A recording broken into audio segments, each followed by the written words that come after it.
Welcome to Ball Talk Deep, where we talk deep about ball. It's Untitled Chapter. Back at it again. Drop a like, drop a sub, drop a comment before we get into it. We post 5+ videos a week, and plus this time around, because we're doing post-game reactions, post-series reactions, NBA drama reactions for the playoffs. So you're going to see a lot more videos in your inbox if you subscribe, so might as well hit that sub button. And this time around for the first round matchup series, we're going to do not a team profiles. If you have kept up with us long enough, we would do a team profile series for every team in the playoffs going into the postseason. This time we're going to save that just for the start of the regular season. And this time around, we're just doing first round matchup predictions, but we'll provide a brief team profile like summary for each team where you can see what we hope to expect from them, and regular season standout factors and stats and all that good stuff from each team.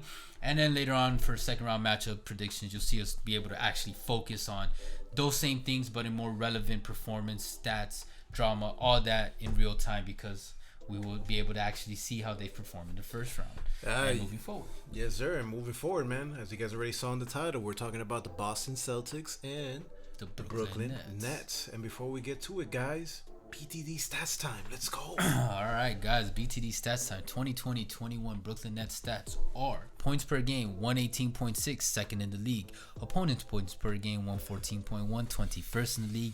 SRS, 4.24, 7th in the league. A pace of 99.5, 12th in the league. Offensive rating of 118.3, first in the league. Defensive rating of 113.8, 23rd in the league. Net rating of positive 4.5, 7th in the league. Moving to the Boston, we got the 2020-21 stats. Points per game, 112.6, 16th in the league. Opponent points per game, 111.2, 11th in the league. SRS of 1.31, 13th in the league. A pace of 98.3, 21st in the league. Offensive rating of 114.0, 10th in the league. Defensive rating of 112.5, 14th in the league. Net rating of positive 1.5, 13th in the league. Man, well, guys, before we get to it, let's have a moment of silence over here. Yeah, because here we're attending the funeral of the Boston Celtics. You're not lying. Ooh, you man, gotta tell them this early on, bro, into the video. Hey, look, man. Up to the Celtics fans. Hey, yo, man, y'all a bunch of grown-ups, man. Or if not, man, if you're like a little kid or anything, there's your grow-up moment right now. Cause shit, man, the real world, man, it's not gonna be all cool and shit, man. And let's face it, man, the Celtics, they cool, man. You got through in the playing tournament.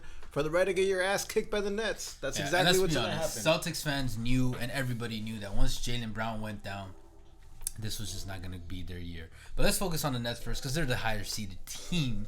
So, what's the biggest worries with the Nets, Erwin? A couple things, man. Steve Nash as a head coach, first year being a head coach, doesn't have any playoff experience as a coach. Plenty of playoff experience as a player.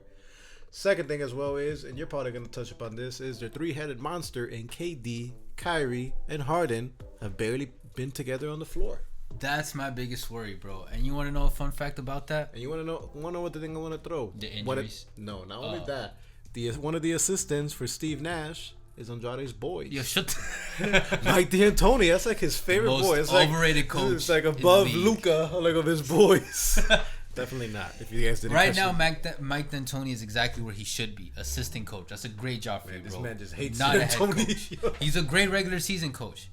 Can't take a team to fucking over the hump to win a chip. So at that point, just be an assistant coach. Yo, man, what did he do to hurt you, bro? Bro, it's just well known. Even Isaiah Thomas pointed something. I'm not even gonna get into it, but he's a great quote that he said once. But anyways, all right. Biggest worry for the Nets is that injuries, and then obviously the playing time together. How many games have they played, you ask?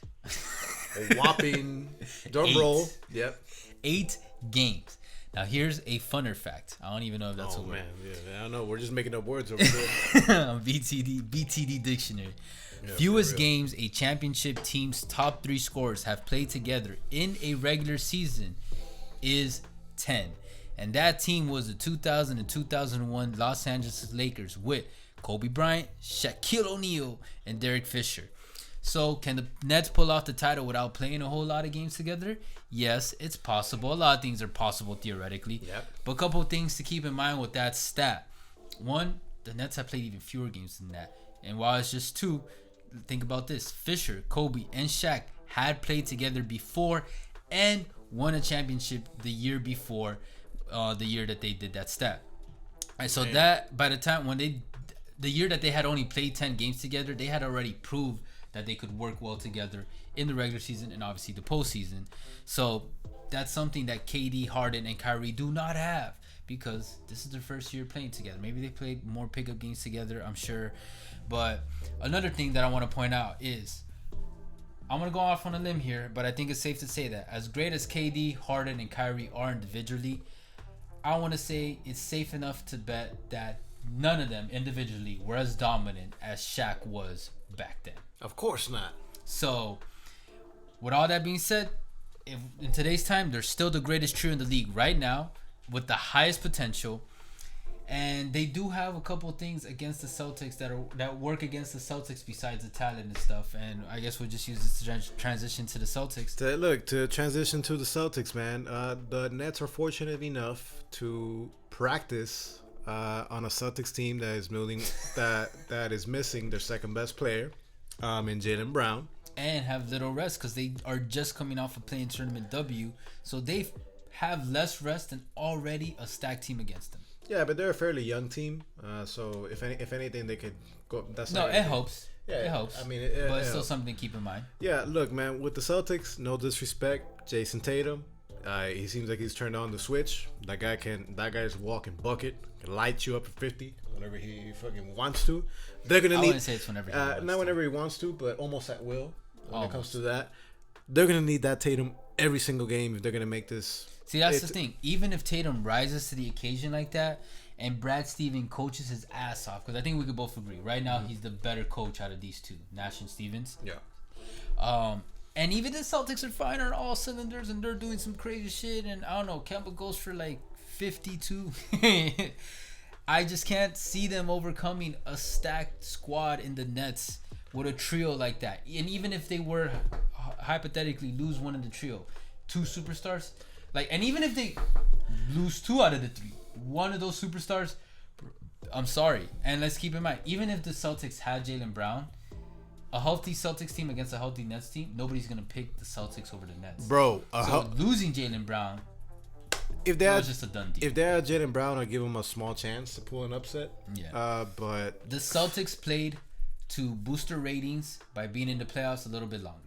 That's what they played for in the play-in tournament. I want to be honest with you. No, man. Pretty much down and not get some more experience. Not to embarrass themselves and get their asses kicked. That's true. Nets. That's true. Like that would be the goal. Like obviously to win is the goal, but let's be realistic. They don't want their asses to get swept. Hell no. But with that being said, I'll be hopeful and say, all right, let's talk about their ceilings and floors. Okay. Damn, bro. All right. Damn. Net ceilings for me, obviously. Champions. Eastern Conference Finals. No, I'm just kidding. Yeah, NBA champion. I was thinking first round exit. And Celtics ceiling. Okay, look. I'm going to say Eastern Conference Finals. The only reason I say that is, if this is seeding, this is hypothetical. If the Celtics delusional, were to pull the opposite against the Nets, then to me, they're going to pull the opposite against anyone else and at least make it to the Eastern Conference Finals and then lose to the Sixers or someone. Nets floor is a second round exit, because if they face the Bucks or the Heat, they're still obviously the favorite. Maybe an upset can happen there. We'll see. Celtics floor, first round exit. Okay. No doubt. Guys, I'm going to make it very simple over here. The ceiling for the Celtics is they're going to push this to 6 games. The floor is shit. They get swept. Swept. I'm sorry. Swept. Sweep. Like shit. I can see you sweep. Like, it might look so bad that like shit. They might call it over after down 3-0. How bad they might look. Okay, when it comes to this. All right. The Nets. The ceiling. Come on, man. Obvious. NBA championship. Their floor, I would say second floor. If anybody in the Eastern Conference has a chance to pull off an upset on them, it's either going to be the Miami Heat, which I have them on top, or the Bucks. Okay. When it comes, no disrespect to the 76ers. Check out our card where we talked about that. Yeah, series. Sixers, man, you got to prove yourself in the playoffs, man. That is my biggest worry with the Sixers. Before it comes to that, yeah, number one seed's cute and all, even though Embiid is playing like a different beast this year. And I'll give him that. Yeah, exactly. But we'll talk about that when we talk about the Sixers. Yeah, matchup. All that good stuff. But guys, let us know what you guys think in the comments, man. Do the Celtics deserve any chance whatsoever? Do we have any chance to to pull pull? the upset? Do we have a pull of the upset? Or are they gonna get swept? What's your floor and seeding for both these teams? Yeah, man. I think we know. Is somebody gonna get injured for the Nets? Is Kyrie? Bro, why do you keep? I feel like you're trying to manifest it, man. I am. Fucked up. I am manifesting it. That's fucked James up. Harden. Nah, injured. I ain't about that. No negative energy on this injured. side. KD sprained ankle. He'll come back in the middle of round 2 to make things interesting. It'll be too late. Imagine if those things happen. Yo, damn. Okay, I'm gonna win the lottery tomorrow. What? All right. You guys let us know what you guys think. Either way, appreciate all the love and the hate. You guys already know Twitter, TikTok, and the podcast. Oh, you thought I was gonna forget that? I ain't saying shit. Spotify, Apple Music, Google Play, wherever else that streaming. We'll catch you guys soon. For now, take later. care.